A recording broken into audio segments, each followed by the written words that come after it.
Hello and welcome to Gate to Wire. I'm Bruce Casella along with Danny Gibson. Hi, Danny. Happy New Year. Bruce, happy new year. I feel like the year has gone by so fast, and we've done so many episodes of Gate to Wire together. I know it's very exciting. It's a great concept, and I'm glad we did it. Me And too. yes, we did have a great 2025, and looking forward to 2026. Yeah, me too. We'll have to shake it up and do something new and fun. That's right. We got a lot of guests that we haven't got on. Speaking of guests, our special guest this week is the wonderful winners of this week's holiday stakes races. We had several of them: the Misbehavior, the Parks Future Stars, the Parks Future Stars for the Phillies, the Chris Kringle, the Blitzen, and the Mrs. Claus. A great 2 days of stakes racing, Danny. Yeah, we got to see some of the best horses at parks. We saw some dominating performance, some really wow horses that are going to take big steps forward. So Parks has always been known to have some great horses and great trainers to come out of here, but I think you'll see there's some exceptional ones to look forward to the new year. Let's put a focus on My Lotta. How about that? Yep. Yeah, I mean, look, he's the real deal. His stride is I unbelievable. know. Look, it's a three-horse race, but that takes nothing away from him. He's going to step forward. This is a graded stakes winning level horse right there. Absolutely. All right. Well, let's take a look at the stretch drives of each of those races, and then, of course, get the post race comments from the winners. And Mylotta has a commanding lead at the top of the stretch. He hits the top of the stretch in charge. Mylotta is pulling away from Higher Sense, who's all out in second, but Mylotta's in a league of his own. He is opening up in an absolute tour de force performance. There's a 16th left, and Mylotta is going to win the Parks Future Stars in an absolute canter. Mylotta soars today. Here with Glenn Bennett. Glenn, you've always wanted a really good 3-year-old. Well, we're about to turn 3. What'd you see from Mylotta today? Well, hopefully he is going to be that 3-year-old that's going to be really good. It certainly looked like it. So I like what you were thinking earlier, that he might be a greatest stakes horse, and hopefully that'll be the case. How much are you looking forward to getting him in an open graded stake in 2026? Yeah, I mean, that's always the goal, to get in the graded stakes, get in the big races and all. So, yeah, we'll regroup after this. They did everything that we could have asked for, and hopefully we'll continue. Law School goes right on by Divine Intentions. Law School now takes command as they go around the far turn. She goes a bit wide, but Law School has the lead. Divine Intentions is fighting back, but Law School may have her number. She's trying to kick clear from a stubborn Divine Intentions. Bellanova's quickly into the third spot, but a lot of work to do to reel in Law School, who's now opening up. There's a 16th left, and Law School and Yedsit Hazelwood, they're going to take the Parks Future Stars in style. Law School over Divine Intentions. Jamie, you've had some good horses before. Where does this filly rank? Well, she's just a blue-collar horse. It just shows you don't have to spend a lot of. She's a $5,000 yearling purchase. Kind of nobody wanted her. We a friend of mine bought her, and we bought her from him.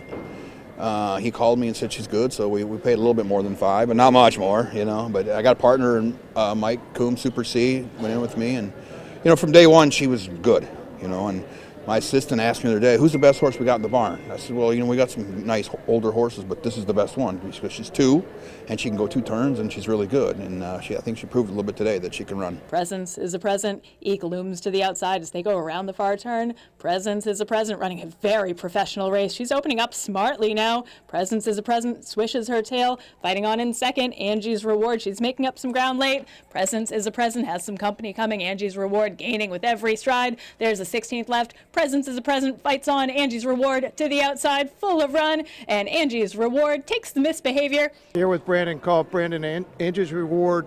What made you bring some horses to Parks, and why her specifically?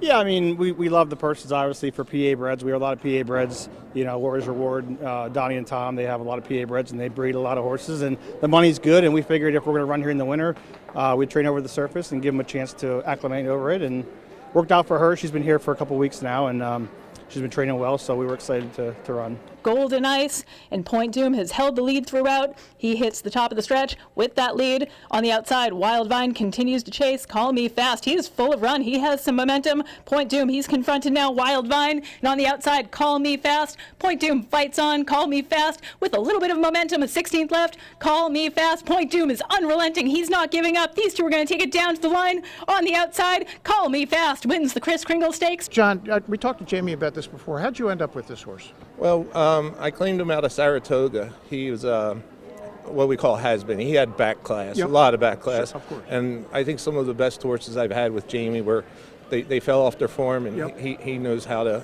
get that class back out of them. And this horse literally walked across the wire at Saratoga, and I thought, all right, they're going to void this claim. We're out. But no. And I was so mad that they didn't void the claim, but I'm so glad that they didn't. And now he's won not one but two stakes. How Two cool stakes is that? back to back. Oh my gosh, he's just a dream horse. I mean, he's probably the best horse I've had in my career. I mean, he's just getting better now. Less than a quarter mile to go. 46-1 for the half, and Maximus Meridius now has a clear lead. Drop line, he's chasing in second. Bucarino, not today. He's backpedaling. Paradise Valley's into that third spot. And Maximus Meridius, he threw it down early, and he has more left. There's 16th left, and Maximus Meridius could not be more impressive today in the Blitzen Stakes. Maximus Meridius over drop line. Glenn, you've had a lot of cool horses. Maximus Meridius just over 600,000. How cool has he been for the stable? Oh, he's great. And he's got a great name, too, huh? Yes, he does. Yeah, Tell me where that name come from. People that don't know. Well, that was us just fooling around with the Gladiator movie, and obviously his father's Maximus Mischief, so it's kind of easy to figure that one out. But yeah, he's been great. What'd you think of the performance today? Because there was one horse to beat, and it looked like Michael figured out who that was. Yeah, Butcherino's obviously a great horse. So it was Michael rode him perfect. Couldn't have done any better than that, and it was definitely fun.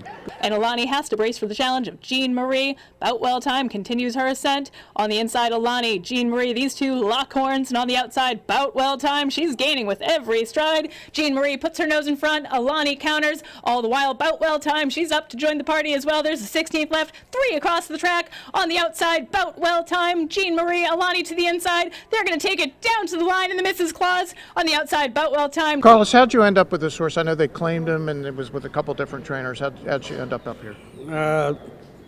Marshall Graham 10th strike claimed her up in Oakland again.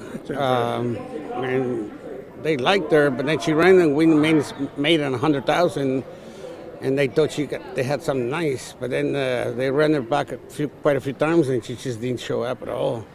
So they decided to send her to me and see what I can do. And at the beginning, I went ahead and did my training, and I just couldn't get her to do. She was training right, but nothing great.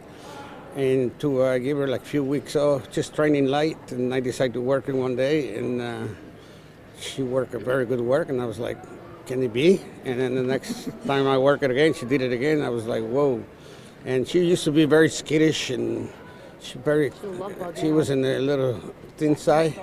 So she started gaining weight and trusting everybody, pet her, candy, And now you come to her, and she loves people, and she's gained some weight, and she's like a different horse. Danny, any special thoughts? Yeah, I'm really excited for the new year. And, Parks always shows out. I mean, our horses can compete anywhere. And I think that shows in these performances. And it is the most exciting game in the world. And it can be so much fun and just such a thrill. And I'm looking forward to next year. And if you guys want to come on Gate to Wire, flag me and Bruce down. We would love to have you on and talk with us. Absolutely.